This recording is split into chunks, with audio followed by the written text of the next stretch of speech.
So I just wanted to take some time to talk about this. This is my game Grimm Space, and what it is it's a living project, right? My process for building this game is I play the game, and I play that game until I see a bug that I need to fix immediately because that's just how my brain is, or until I get bored and I need to create a new system. Currently, it has 4 different ship types, which I do actually showcase in this particular video. This right here is the Squire, and I have this need to make everything unnecessarily complicated, so the ships themselves have a lot of moving parts. The Squire, for example, is a rapid fire. It has a rapid fire weapon that does relatively small amount of damage per hit, but also has a small amount of energy cost. Um, and different ships will have different weapons that have different stats. Uh, Another key factor of this particular ship is the armor itself. It has 3 pieces of dedicated armor that have excellent coverage, and they have collision resistance as well of about 95%. So this particular ship, the Squire, is a heavily armored close range brawler. It's really fun to play. And so far, what I do whenever I make a new ship is I add it both to the player's arsenal so that the player can play that ship, but I also add it to the enemies so that there's a little bit more flavor in what kind of uh, behaviors you can, not necessarily behaviors, but outcomes that you can expect from fighting each kind of faction type. The game's current state, it's very much a prototype. The wave system I very much want to change, um, but what it does is it serves as a great environment for creating combat. Something that I'm showcasing here is I'm switching over to an acolyte, which is the first ship I actually made, the second ship for the players. But it has a very different weapon, as you can see. Those missiles, they come out slower. It doesn't shoot as fast, but they have a really long life, and they have sensors in them, so that when they see a target, they'll actually turn to go to shoot that target.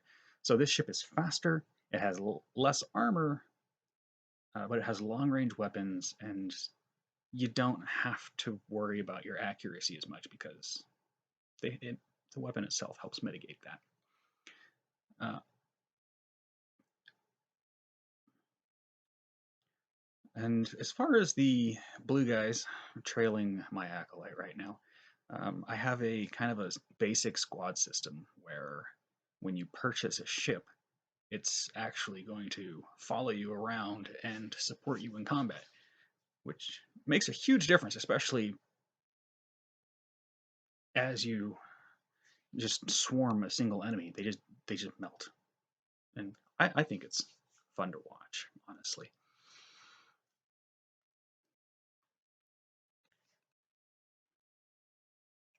Um, For the long term of this, I do intend to make station versus station combat so that it's not just this kind of boring wave defense. You actually have goals that you have to leave the area that you start in to achieve. I'm taking a path that a lot of developers don't necessarily recommend, and that I am trying to keep this fairly polished throughout its life cycle. And the reason for that is, again, it's a living project. My goal is to post updates to this game every Friday, at least something, right? Um, Next Friday, I have an update ready where I've tweaked the Lunarian. It's the green ship. It has it's more it becomes more accurate, and it has a melee weapon, whereas my original plan for it didn't. It was supposed to be just a long range sniper. The green one there that just died, that's a Lunarian.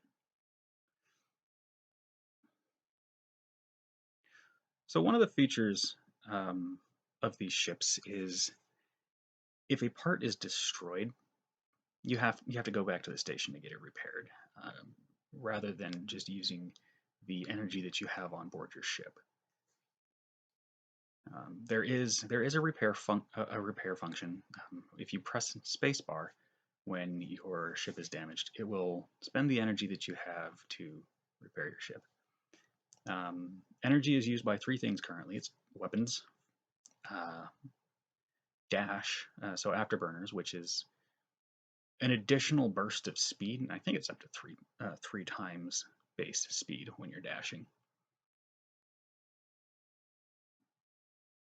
Anytime that you see those blue ships catch up with me, it's probably because I was dashing towards my next target. And I like that they do that, right? It gives you a sense that if you want your backup to help you in a given situation, you need to let them catch up.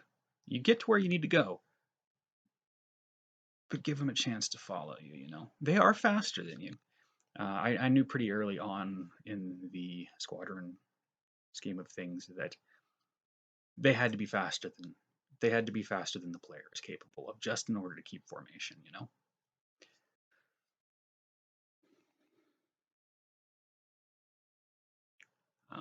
There are upgrades to each ship.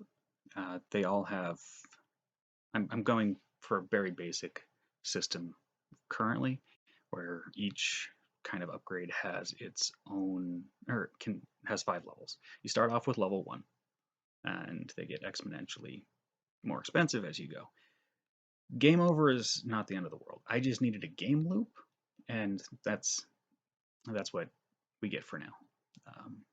When I expand the stations, I intend to change the game loop so that the game overs make more sense. But you keep your experience and you keep your upgrades. So if you have a level 5, level 5 maxed out Corvette, you're going to keep that until I post an update, because it erases it every time. I am going to increase the cost of the upgrades, because through playtesting I realized people don't appreciate the upgrades unless they really have to work for them. The way the game's set up right now, you can max out a ship in less than 10 minutes, which is, you know, I put a lot of effort into making content. It's just inefficient to give it away for nothing, you know? If I don't make the player work for it, there's no point in having an upgrade. And an upgrade system's not supposed to be the pillar that helps expand the game, but it shouldn't be the reason for your game to exist. And you know, there are exceptions. I think that you could absolutely make a fantastic game just off of upgrade systems. For example, just look at what people are doing with inventory system games nowadays. So here's the Lunarian. I just wanted to take a second to show it off in kind of its lower upgrade state.